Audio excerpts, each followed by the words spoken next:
அஸ்ஸலாமு அலைக்கும் வரஹ்மத்துல்லாஹி வபரகாத்துஹு.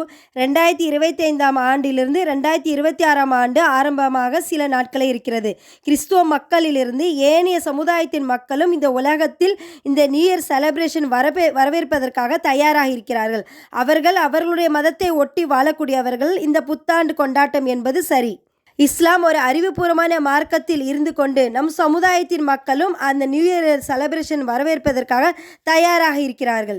அல்லாஹ்வின் தூதர் ஸல்லல்லாஹு அலைஹி வஸல்லம் கூறினார்கள், லா தகூமு ஸாஅத்து ஹத்தா தஅஹுத உம்மத்தி பிஅஹதில் குரூனி கப்லா ஷிப்ரன் பிஷிப்ரின் வ திராஅன் பிதிராஇன். என் சமுதாயத்தின் மக்கள் தமக்கு முந்திய சமுதாயத்தின் நடைமுறைகளை ஜானாக முழமாக பின்பற்றி நடக்காதவரை மறுமை நாள் ஏற்படாது என்று அல்லாஹ்வுடைய தூதர் ஸல்லல்லாஹு அலைஹி வஸல்லம் கூறிய உடனே சஹாபா, யா ரசூலல்லாஹ், கஃபாரிஸ் வ ரூம், பாரசீகர்கள் மற்றும் ரோமர்கள் போன்று சமுதாயத்தை பின்பற்றுவார்களா என்று கேட்டபோது அதற்கு அல்லாஹ்வுடைய தூதர், அவர்களை தவிர மக்களில் யார் இருக்கின்றனர்?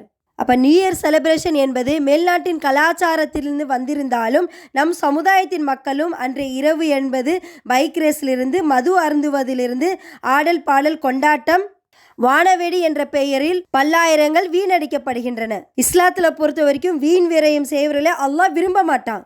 அல்லாஹ்வின் தூதர் ஸல்லல்லாஹு அலைஹி வஸல்லம் அவர்கள் மதீனாவுக்கு வந்திருந்தாங்க. அப்போ அங்கு உள்ள மக்கள் 2 நாட்களை அவர்களாகவே பெருநாளாக அந்த பெருநாள் நாட்கள் அன்று விளையாடக்கூடியவர்களாக இருந்தாங்க. அப்போ அல்லாஹ்வுடைய தூதர் ஸல்லல்லாஹு அலைஹி வஸல்லம் கேட்டாங்க, இது என்ன நாட்கள் என்று கேட்டபோது, அறியாமை காலத்திலிருந்து நாங்கள் அந்த நாட்களை பெருநாளாக விளையாடி கொண்டிருந்தோம். அப்போது அல்லாஹ்வுடைய தூதர் ஸல்லல்லாஹு அலைஹி வஸல்லம் கூறினார்கள், இதைவிட சிறந்த 2 நாட்களை நான் உங்களுக்கு தந்திருக்கிறேன். அதான் யௌமுல் துஹா, யௌமுல் ஃபித்ர். இந்த 2 நாட்கள் தான் ஈதாக கொண்டாடுவதற்கு அல்லாஹ்வின் தூதர் ஸல்லல்லாஹு அலைஹி வஸல்லம் அனுமதி கொடுத்தார்கள்.